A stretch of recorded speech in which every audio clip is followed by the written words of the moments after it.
del 7 al 11, que dice: Por tanto, hermanos, tened paciencia hasta la venida del Señor. Mirad cómo el labrador espera el precioso fruto de la tierra, aguardando con paciencia hasta que reciba la lluvia temprana y la tardía. Tened también vosotros paciencia y afirmad vuestros corazones, porque la venida del Señor se acerca. Hermanos, no os quejéis unos contra otros para que no seáis condenados. He aquí el juez está delante de la puerta. Hermanos míos, tomad como ejemplo de aflicción y de paciencia a los profetas que hablaron en nombre del Señor. He aquí tenemos por bienaventurados a los que sufren. ¿Habéis oído de la paciencia de Job?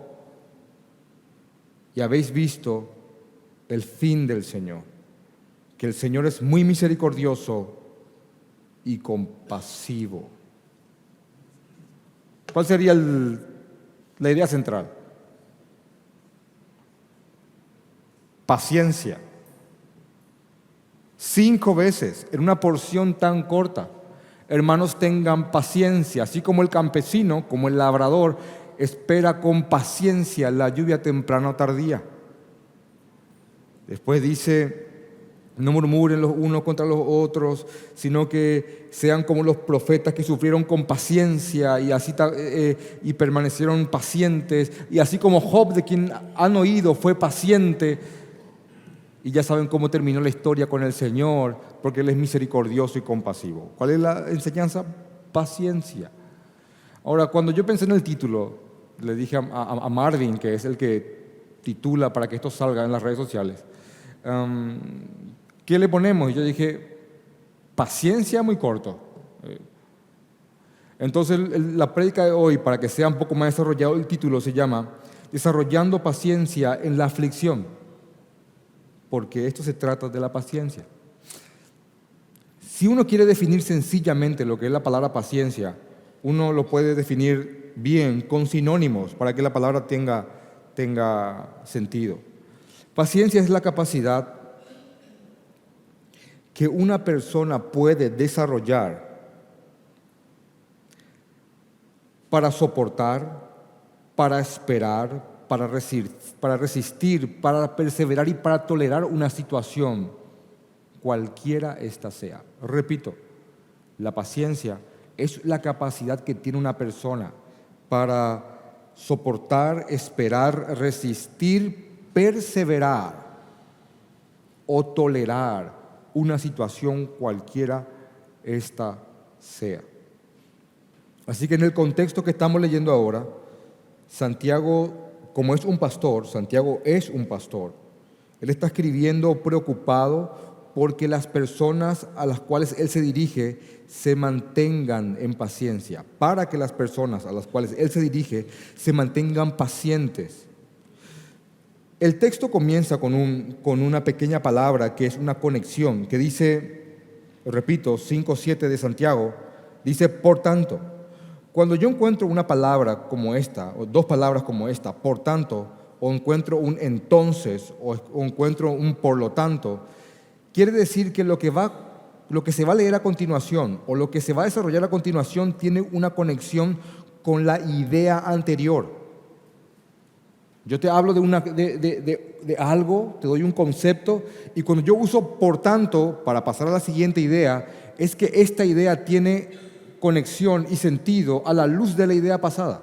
Eso es un por tanto. Entonces, cuando yo leo que Santiago escribe: por tanto, hermanos, yo tengo que refrescar mi mente de lo que Santiago habló anteriormente. Y si ustedes miran Santiago capítulo 5, versículo 1, si tienen la versión Reina Valera, los traductores pusieron el título contra los ricos opresores. Y Santiago escribe esto no es para creyentes, esto es para ricos que están oprimiendo a los creyentes. Dice: vamos ahora, ricos, llorad y aullad por las miserias que os vendrán. Vuestras riquezas están podridas y vuestras ropas están comidas de polillas. ¿Santiago está condenando el hecho de ser rico? No. Santiago está condenando a personas ricas que están oprimiendo a personas pobres.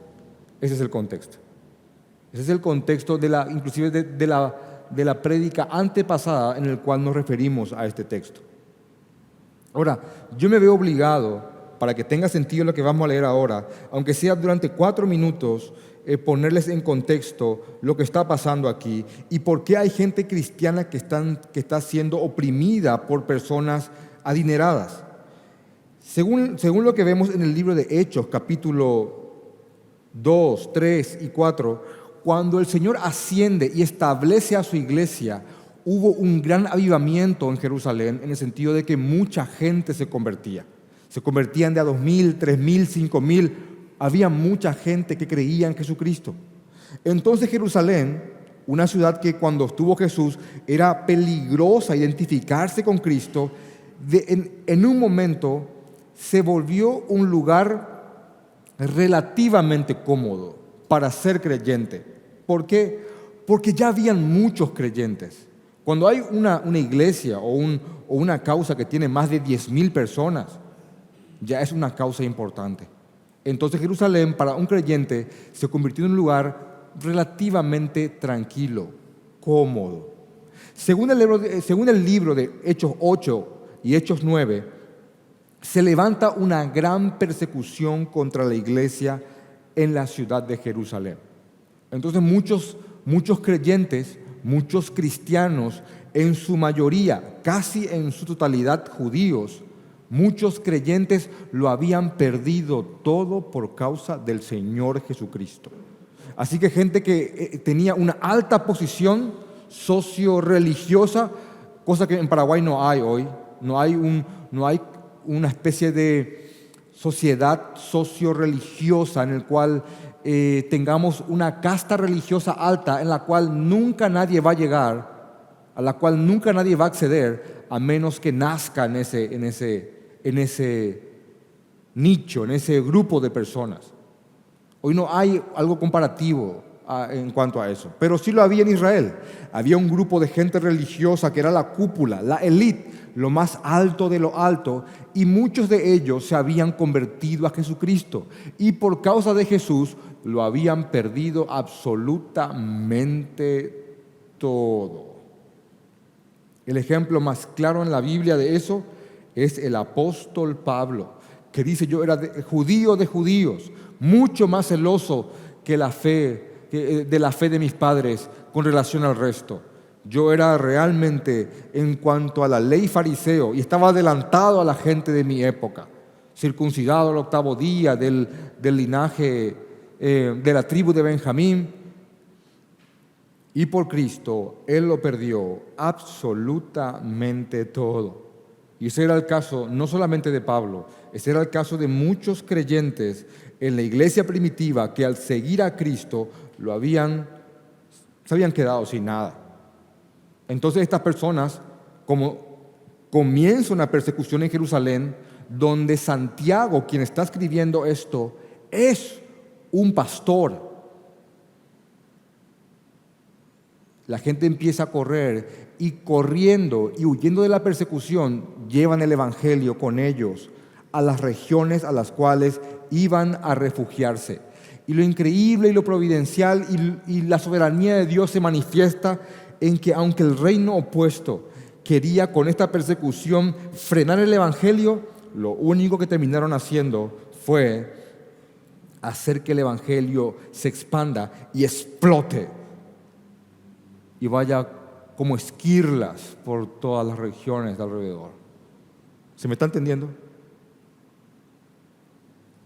Entonces Santiago, a quien estamos leyendo ahora, escribe a personas que por causa de la necesidad están obligadas a hacer cualquier tipo de trabajo dentro del marco de lo lícito, de lo permitido a un creyente para poder sobrevivir. Cosa que esto le puede pasar a cualquiera de nosotros. Si alguien acá fue a la universidad o tiene una empresa y por alguna cuestión de la vida, de lo incierta que es la vida y las riquezas, lo pierde absolutamente todo. Yo estoy seguro que cualquier hombre aquí presente que sea responsable y ame a su familia, No le va a importar que haya estudiado medicina, abogacía, ingeniería, que haya sido un gran empresario ante quienes todos le rendían pleitesía. Yo estoy seguro que cualquier hombre acá prudente y temeroso de Dios y amante de su familia sería capaz de lavar automóviles con tal de llevar comida a su casa. No le importaría hacer lo que sea, repito, dentro del marco de lo permitido por la palabra de Dios. No le importaría hacer lo que sea con tal de llevar comida a su hogar. Entonces estos creyentes estaban trabajando y siendo oprimidos por personas que se aprovechaban de la situación de pobreza en la cual ellos estaban, y muchos habían caído ahí, habían sufrido esto por causa del Evangelio. Entonces Santiago escribe una carta. Y quiero mostrarles algo que hoy estuve hablando con el pastor Víctor mientras estábamos almorzando. Porque es importante que nos metamos en lo que es predicar expositivamente, en explicar el texto. Porque esta fue, desde un inicio, el mecanismo que usaban los apóstoles y también los escritores de los libros y de las cartas que tenemos aquí en la Biblia.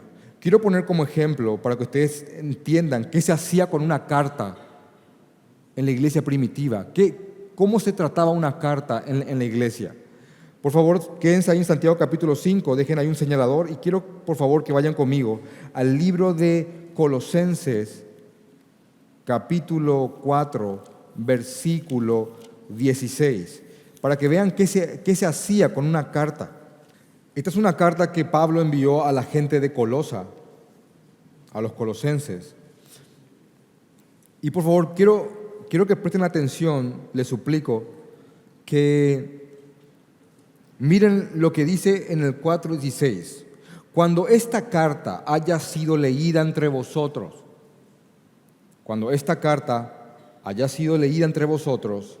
haced que también se lea en la iglesia de Laodicea y que Laodicea la lea también a vosotros. Haced que también se lea en la iglesia de los laodicenses y que la de Laodicea la leáis también a vosotros. Ahora miren, hermanos, ¿cuál era el procedimiento que se hacía con una carta? Escribía Pablo, o escribía Juan, o Santiago, y se reunía la iglesia o la asamblea el primer día de la semana y se decía: hermanos, tenemos una carta del apóstol Pablo. Esto pasó en Corinto, pasó en las iglesias de Galacia, porque son varias, en Tesalónica, y se agarraba la carta y se decía: esto es lo que el apóstol nos manda, y se empezaba a leer a Pablo. Y si ustedes leen las cartas, Pablo empieza saludando: ¿qué tal, hermanos? ¿Cómo están? Yo les extraño, yo deseo volver a verles. Y se empieza a leer la carta en toda la iglesia. Ahora, las cartas eran un refuerzo de lo que Pablo había hecho en persona. Yo hoy no puedo simplemente agarrar, tomar y leer la carta como si fuésemos las personas a quienes se dirigió eso. ¿Por qué? Porque no somos las personas a quienes esta carta se dirigió de una manera directa. Es la gente de Colosa. Así como Santiago escribió a judíos que habían sido perseguidos. Así que cuando yo leo esta carta, yo tengo que, en un sentido, ponerla en su contexto. Créanme, un escrito de más de 1900 años hay que explicarlo. Hay que explicarlo. Pero seguimos con el mismo espíritu, con el mismo mecanismo, que se haga esto en todas las iglesias. Que se abran las cartas y que se lean las cartas. Por eso creemos nosotros en la predicación expositiva, versículo a versículo, con un fuerte trabajo de interpretación, porque han pasado tantos años que con la simple lectura como no fue nuestro contexto y no fue directamente dirigida a nosotros, no sería correcto que solamente se lea, sino que hay que interpretarla. Ahora, hay que interpretarla a la luz de la Escritura misma y que la Biblia explique a la Biblia. Así que imagínense la carta de Santiago,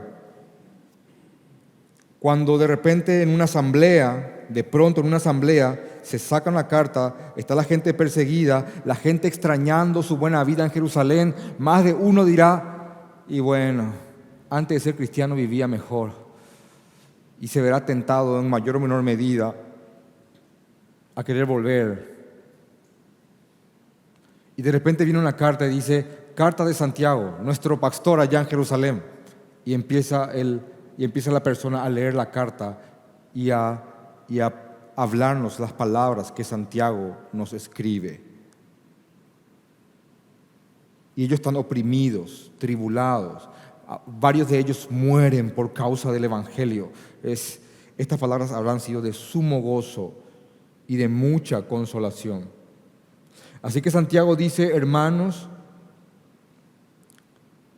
tened paciencia, que es lo que él pide a la gente a quien está escribiendo, que tengan paciencia.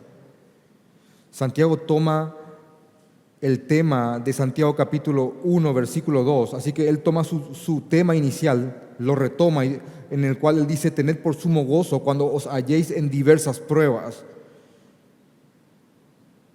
También Santiago, aunque se dirige a personas pobres que están siendo oprimidos por ricos opresores, esto es para todo hijo de Dios que esté en cualquier tipo de aflicción. Yo puedo sacar principios, yo puedo sacar enseñanzas y verdades que pueden a mí consolarme y fortalecerme en cualquiera sea mi situación. Así que esto es para todos. Y Santiago nos pide que tengamos paciencia, y esta paciencia tiene una meta. No es que tengan paciencia y punto, sino que hay una meta para esta paciencia. Dice, tened paciencia hasta la venida del Señor. Y esto es de consuelo para los hijos de Dios. Y uno si lee la palabra de Dios con mucha atención, se va a percatar de que en muchas porciones de la palabra de Dios hay palabras que consuelan al Hijo de Dios en medio de la tormenta y en medio de la aflicción. Y la pregunta es ¿por qué? ¿Por qué hay tantos pasajes, hay tantas palabras de consuelo para los hijos de Dios en medio de la aflicción? ¿Por qué? Sencillo. Y voy a citar el versículo, por favor, si quieren, anótenlo. Juan capítulo 16, versículo 33 dice, porque en el mundo tendréis aflicción. Por eso necesitamos del consuelo constante de Dios y de su sustento para poder vivir en este mundo. En el mundo tendremos aflicción. Lo que hay que aclarar es que esto no es solamente para creyentes, es también para no creyentes, para gente que no cree en Jesucristo. Porque en el mundo se padece, seas cristiano o no seas cristiano. No es que uno dice, bueno, no, el que no cree en Jesús no padece. Solamente yo padezco porque soy cristiano. No, todos padecen, creyentes o no creyentes, porque estamos en un mundo caído, que realmente el pecado ha afectado. Aquí hay enfermedad, hay dolor, hay tristeza, hay guerras, enemistad, desconfianza, hay lobos queriendo devorar a personas, metafóricamente hablando. Este es un mundo de aflicción. Y en el mundo nosotros como creyentes vamos a encontrar aflicción y también como no creyentes. La cuestión esta es la cuestión de este planteamiento. La cuestión está en que si vamos a padecer con o sin Cristo, porque de que vamos a padecer, vamos a padecer. La pregunta es, ¿voy a padecer con o sin Cristo? ¿Voy a padecer por causa de Cristo o voy a padecer por mi causa? Pero voy a padecer. Voy a padecer con un motivo, glorificar al Señor en medio de la prueba, o voy a padecer porque voy a padecer y punto. Y llorar y cantar y aullar a la luna en mi pena, a ver cuándo esta pasa, preguntándome ¿por qué a mí, Señor? Y derritiéndome en mi tristeza. En el mundo, tanto creyentes como no creyentes sufren, se afligen. Así que en un sentido no es venía a Cristo para sufrir porque en el mundo no sufrías. No, es venía a Cristo para sufrir con propósito. Pero hay sufrimiento igual. Por causa de algo que vale más que nuestras propias vidas, el Señor Jesucristo y su santo evangelio. Así que hay una realidad. ¿Por qué hay tantas palabras de consuelo? Porque en el mundo tendremos aflicción. ¿Por qué tendremos aflicción de parte del mundo? Porque tenemos una doctrina que provoca que quieran afligirnos. De verdad. Si uno tiene una doctrina que no provoca que el mundo sea hostil para con uno, no estás predicando la doctrina de Cristo. Esta doctrina tiene que irritar al que no la cree. ¿Es así, pastor? ¿Así? Y como se dice en paraguayo, ¿así luego? ¿Así luego? Así luego.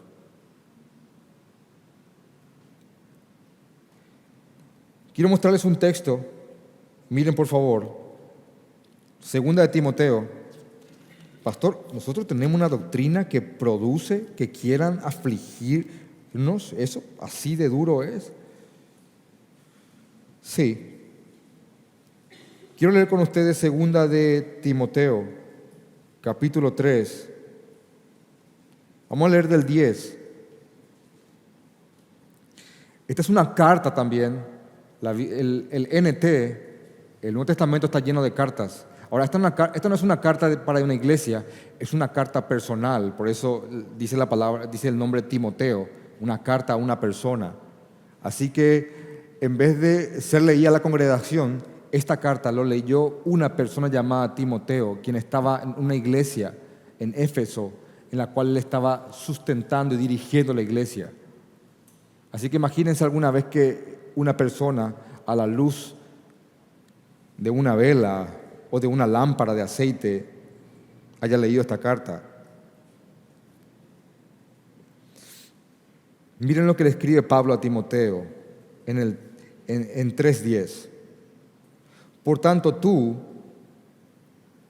has seguido mi doctrina. Por tanto, tú, Timoteo, has seguido mi doctrina. No solamente su doctrina, miren, su conducta, propósito, fe, longanimidad, amor, paciencia, persecuciones, padecimientos, como los que me sobrevinieron en Antioquía, en Iconio, en Listra, persecuciones que he sufrido, y de todas me ha librado el Señor. Y también todos los que quieren vivir piadosamente en Cristo Jesús padecerán persecución. Y ahí está el texto. Segunda de Timoteo 3:12. Todos los que quieran vivir piadosamente en Cristo Jesús padecerán persecución. Piadosamente significa aquellos que quieran vivir lo que dicen que creen van a padecer persecución. Y miren el ejemplo que le pone acá Pablo a Timoteo. Yo sé que has seguido mi doctrina, mi conducta, mi propósito, mi fe, mi longanimidad, mi amor y mi ¿qué? Paciencia.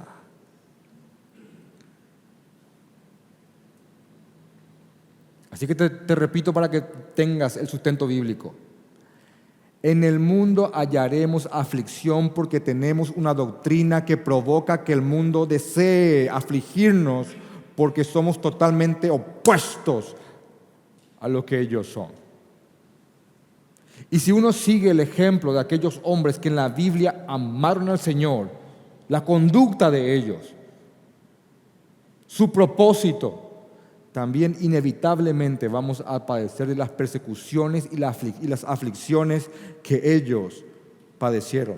Y en el contexto de Pablo, hasta es tan específico con Timoteo que le dice, así como las persecuciones que te acordás que yo sufrí en Listra, aquí, allá, bueno, así. Yo sé también que pasaste por lo mismo. Así que paciencia,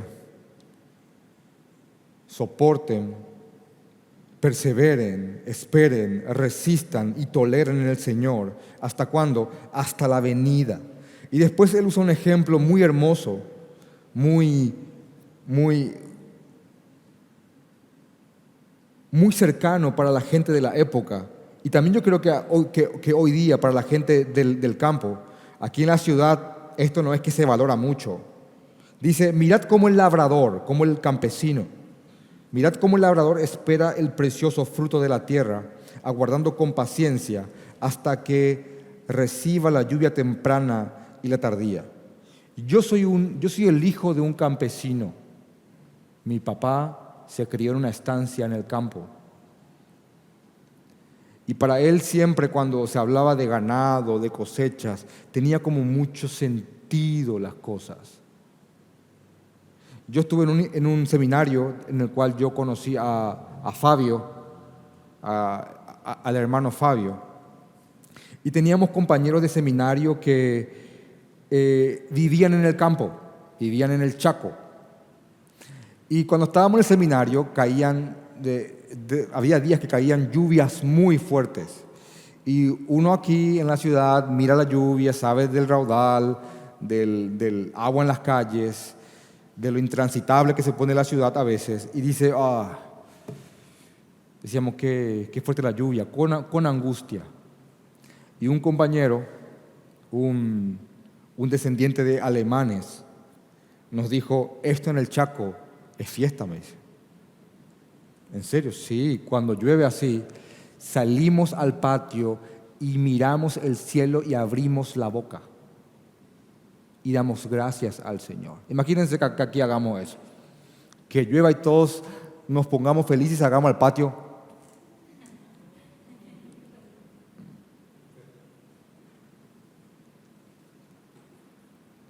Ahora, ¿por qué? Porque de esa lluvia dependía su subsistencia. Era la diferencia en perder todo un año de trabajo, hectáreas y hectáreas de cosechas.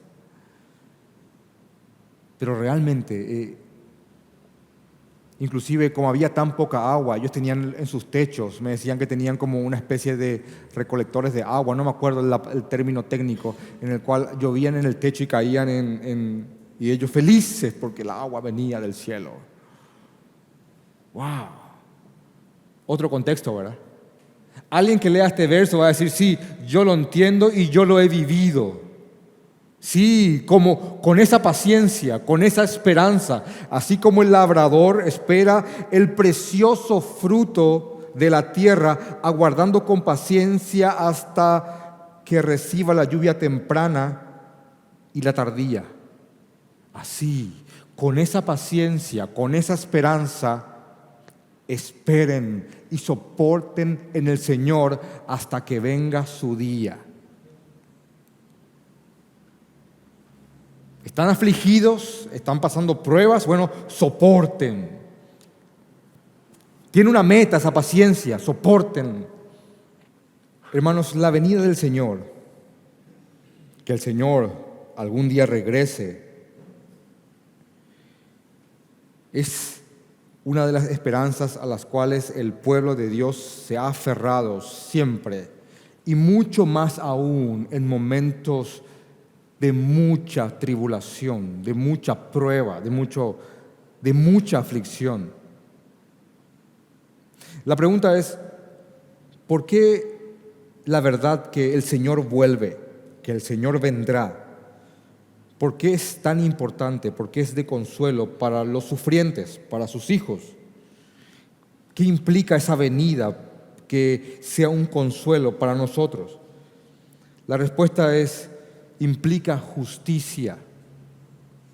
Algún día el Señor vendrá y nos hará justicia.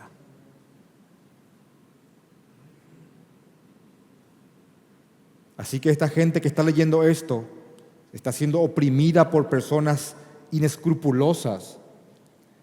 Y el Señor les dice, a través de Santiago, tengan paciencia hasta la venida del Señor, porque la venida del Señor implica justicia.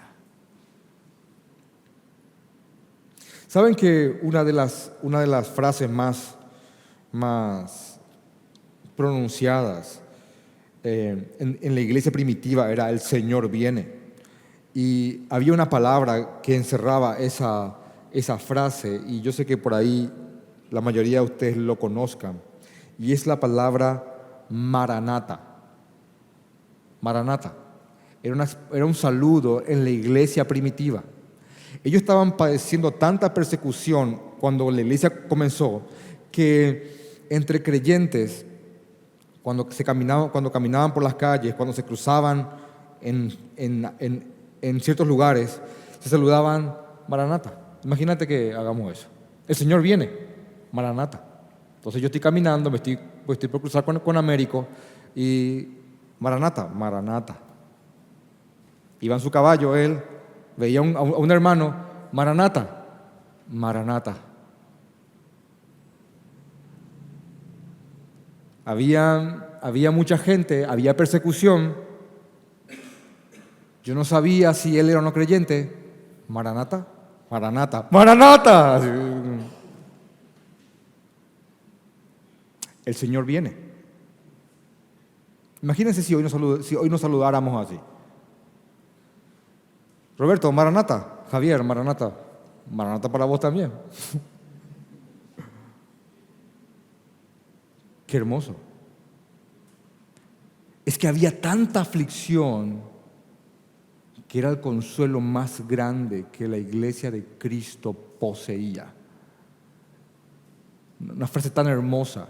Ahora, esta frase tan hermosa es sacado de probablemente uno de los versos más duros de toda la Biblia. ¿Saben eso? ¿En serio? ¿Maranata? Sí. Quiero mostrarles dónde está. Pueden ir al libro de Primera de Corintios, capítulo 16, versículo 22. Si tienen la versión Reina Valera con comentarios abajo, inclusive les escribe. Miren lo que dice Primera de Corintios, capítulo 16, versículo 22. Dice, y hago comentario de introducción. Este verso nunca, jamás lo vas a encontrar en una cajita de promesitas bíblicas. Nunca. No sé si alguna vez vas a ver este verso en la remera de alguna persona, a no ser que sea un ortodoxo reformado. No hay calcomanías de esta, pero es palabra de Dios. A la gente le gusta más el Salmo 23 que esto. Miren lo que dice. Ya sé que lo leyeron, por eso se están riendo. Dice, el que no amare al Señor Jesucristo, maldito sea. Maranata. Hermanos, estoy leyendo la Biblia. El que no amare al Señor Jesucristo, sea anatema. ¿Saben lo que es esa palabra? El Señor viene. Maranata. Te dije, esto nunca vas a encontrar así, te despertar la mañana, tomar café, agarrar tu cajita de promesitas, cosa que yo no lo practico, y sacar ahí, el que no amare al Señor Jesucristo, anatema sea. Maranata, el Señor viene. No, otro mejor. Pero es palabra de Dios, está aquí. De ahí viene esa frase, es de ese consuelo, que el Señor viene y viene por los suyos. y lastimosamente va a castigar a aquellos que no se han rendido ante Él y que no le aman. Miren, hermanos, no hace falta interpretar mucho este versículo. Hay una maldición sobre aquellos que no aman a Jesucristo. Ahora, ¿por qué esa maldición no está sobre nosotros? Porque Jesús se hizo maldito en la cruz en lugar nuestro. El Señor viene. Entonces, la frase que el Señor viene era un consuelo para que ellos se controlen, para que ellos se autodominen y para que entiendan que la venganza es del Señor y para que renuncien a todo propósito, a toda tentación de venganza. Romanos capítulo 12, versículo 19 dice: no os venguéis vosotros mismos, amados míos, sino dejad lugar a la ira de Dios, porque escrito está: mía es la venganza, yo pagaré. Así que Santiago también, al decirle que tienen que reposar, descansar y esperar en la venida de Dios, es como decirle a estas personas que están siendo oprimidas: renuncien completamente a la venganza, porque eso no es cosa que ustedes tengan que hacerlo. Algún día vendrá el Señor y traerá a juicio toda obra buena y toda obra mala, toda palabra pronunciada por los hombres. Eclesiastés capítulo 12, 13 y 14 dice eso. También dice en Santiago capítulo 5, 4, que es la idea anterior, dice que el Señor oye el clamor de los suyos y que va a traer venganza a aquellos que oprimen a sus hijos. Así que Santiago pone ese ejemplo de paciencia de un agricultor que está esperando la venida de Dios, porque con ella viene consuelo, reposo y justicia. Así que dice: tengan también ustedes la misma paciencia. En el versículo 9 dice: hermanos, no os quejéis unos contra otros, para que no seáis condenados. He aquí, y otra vez se refiere al Señor que va a traer justicia, el juez está delante de la puerta. Así que Santiago entiende, Santiago es pastor y trata con la gente que trata de vivir su fe. Santiago sabe que las pruebas, que las aflicciones, que los conflictos tienden a que una persona se vuelva irritable. Es como que comprende lo irritable que puede ponerle a una persona las pruebas, las aflicciones. Entonces esta es una advertencia contra la impaciencia. Así que Santiago le dice que no se quejen los unos contra los otros, no hablen mal, no sean hostiles los unos contra los otros, para que no caigan en condenación. ¿En qué condenación? ¿De salvación? No. Se habla de una condenación en este sentido, como es a hermanos, y creemos en la perseverancia de los santos. Se habla de una condenación en la cual el Señor puede determinar someter a disciplina a su hijo por pecados presentes. Dios puede condenarte momentáneamente a una disciplina. Hebreos capítulo 12. Así que dice, te lo parafraseo en un sentido más entendible: miren, no sean hostiles unos con otros. Yo entiendo que las pruebas pueden hacer que ustedes estén volátiles, irritables, pero manténganse pacientes para que no caigan en disciplina del Señor, que Él no tenga que disciplinarlos por la actitud que toman los unos con los otros en medio de esta situación.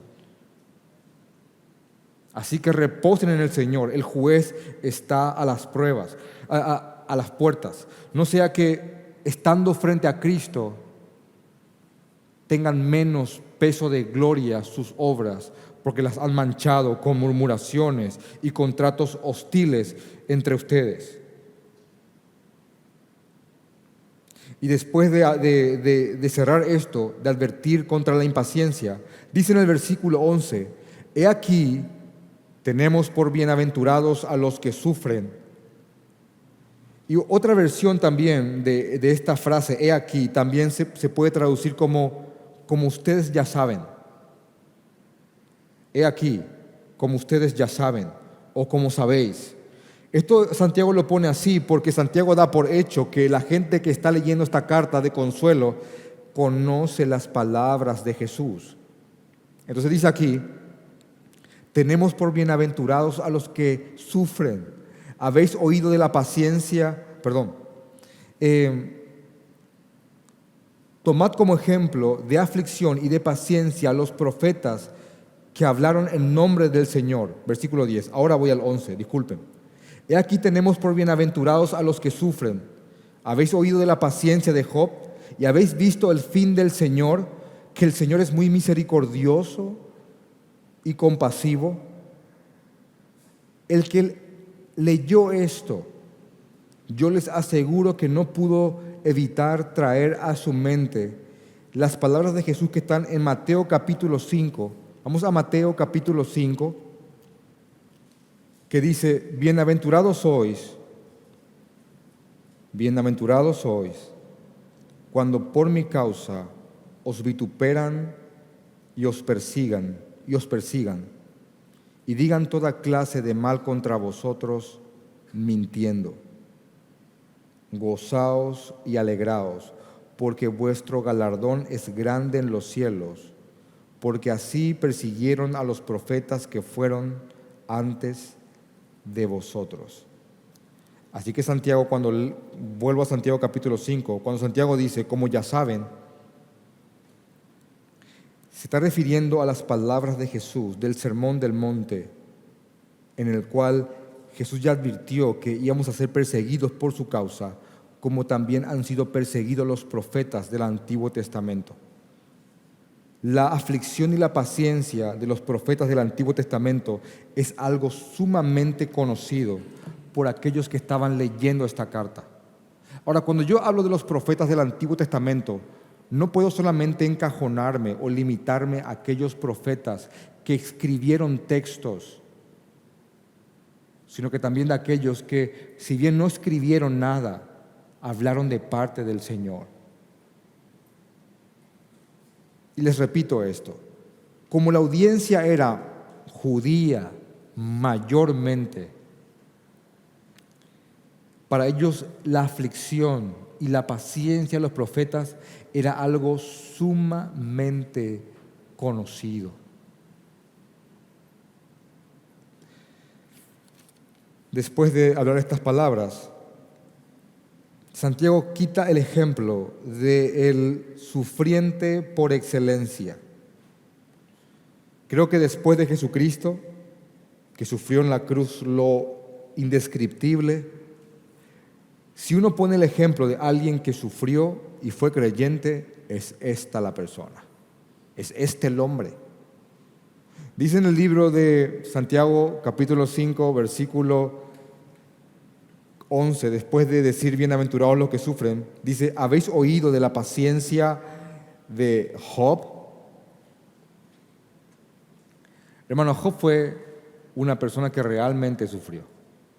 Yo no conozco una persona que yo pueda decir realmente, este es un Job vivo. Si hay algo que a mí me hizo recordar mucho a Job, fue hace unos años cuando por el seminario hicimos una práctica y me tocó a mí ir a un hospital de enfermos con el mal de Hansen, también se le dice leprosos.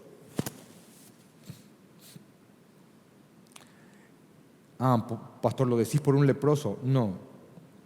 ¿O por una persona que padece Hansen? No. Porque en esa clínica había una indígena, y lo recuerdo muy bien, que padecía una enfermedad que se llama pénfigo. No lo olvido. El tema de la lepra es que la persona pierde la sensibilidad de los miembros y la persona va hiriéndose y algunos se van como que hiriendo por causa de estas llagas que le salen. Pero lo increíble de esta enfermedad de la lepra es que la persona no siente nada. Nada. Vos estás viendo a una persona que tiene el mal de Hansen con la carne expuesta, pudriéndose, y esa persona te está conversando. No sienten absolutamente nada. El pénfigo es diferente, porque son las mismas llagas, pero la persona siente absolutamente todo. Y yo vi a una persona con esa enfermedad, a una joven indígena, con llagas en todo su cuerpo. Y cuando uno ve a Job, Job es una persona que lo perdió absolutamente todo. Murieron sus hijos, perdió su riqueza, perdió su salud, fue cubierto por llagas que le provocaban un tremendo dolor. Y cuando uno lee Job capítulo 1, hay algo que uno tiene que entenderlo bien. ¿Por qué está escrito eso ahí? Porque según Job capítulo 1 estaba Dios Padre, y dice Job capítulo 1, lo parafraseo, que vinieron todos los hijos de Dios, entre los cuales también vino Satanás. Y Satanás viene y Dios le pregunta, ¿por dónde andabas? Y Satanás contesta, de merodear la tierra. Y la frase y la conversación poéticamente, porque Job es una poesía, se desarrolla más o menos así. Dice Dios, ¿has visto a mi siervo Job? Y Satanás dice, sí, lo he visto. ¿Viste cómo él me adora, cómo me enaltece, cómo me da gloria? Sí, también vi eso.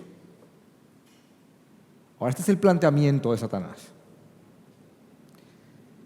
Pero Altísimo, ¿quién no va a honrarte o amarte con todo lo que Él tiene? ¿Quién? Él es saludable, Él tiene muchos hijos, Él tiene mucho dinero, Él es respetado. ¿Quién no va a amarte de esa forma? Yo no puedo tocarle porque has puesto un vallado alrededor de su vida y todo lo que él toca prospera.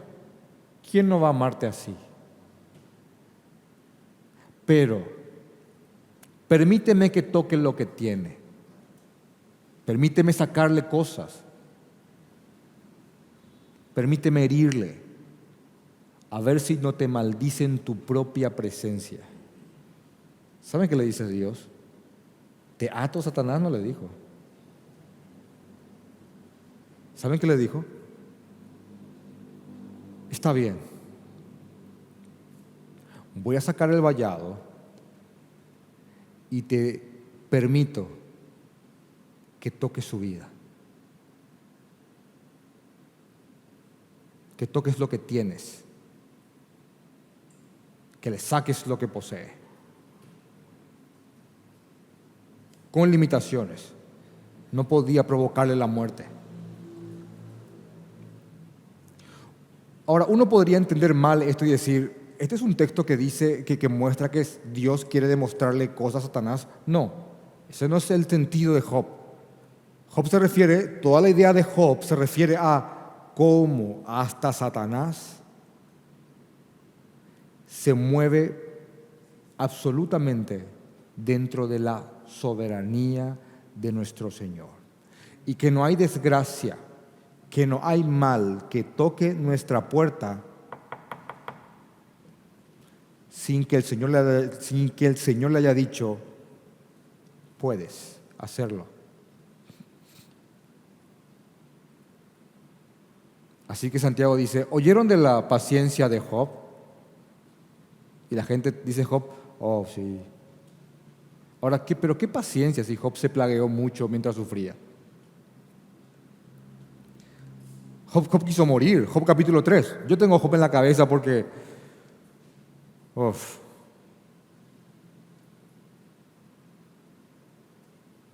es un ejemplo a seguir. Job deseó morir en medio de tanta pena.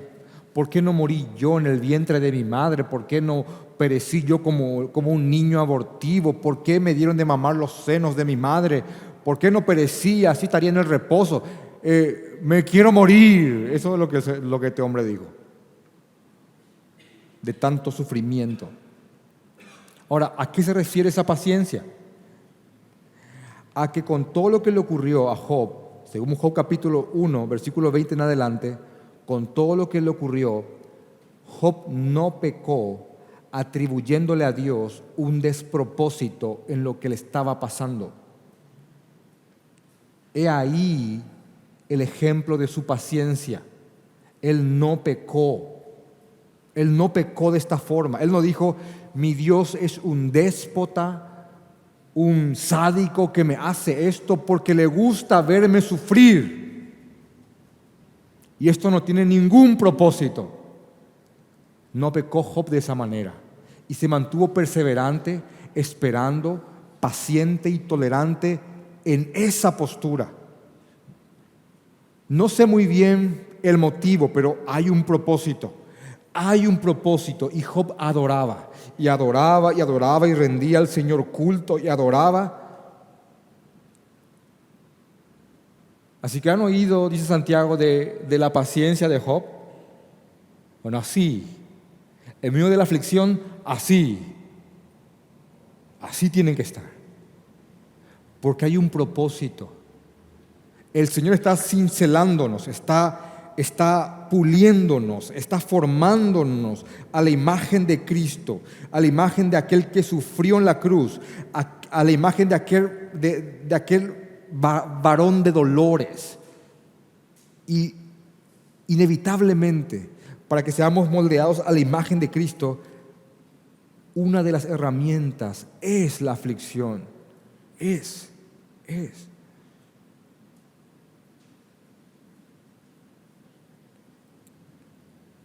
Dice el texto, la parte final, y termino con esto, y con un texto de Efesios al final. Dice, ¿habéis visto el fin del Señor?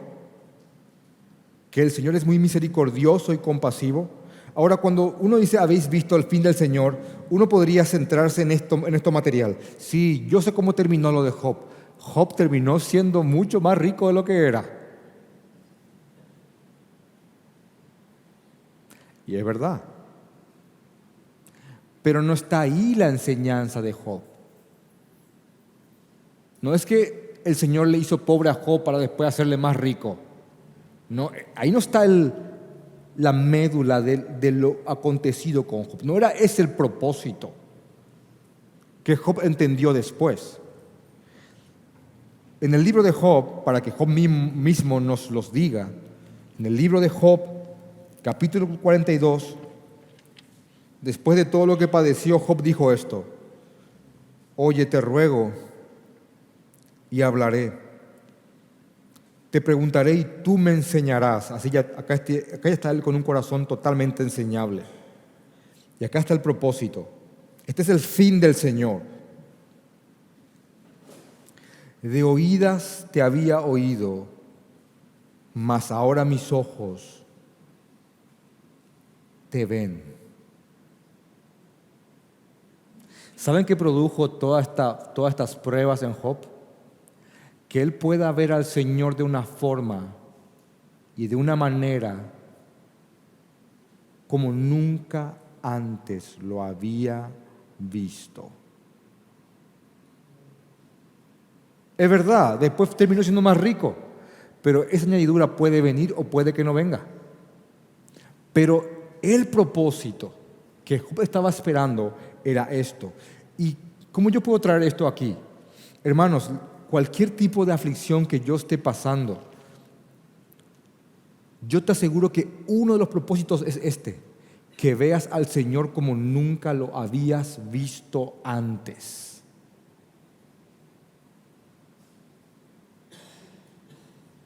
Una persona que entiende lo que es sufrir con Cristo, que hay un propósito, es una persona antes de una gran pérdida y es otra persona después de esa gran pérdida.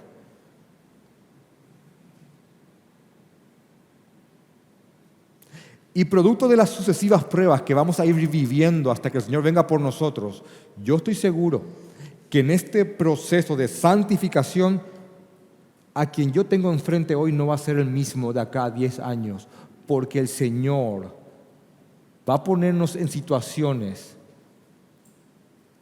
que entre el clamor, el llanto, las lágrimas y el gozo, de aquí a un tiempo lo veamos a Él de una forma que nunca antes lo habíamos visto. De oídas te había oído, mas ahora mis ojos te ven.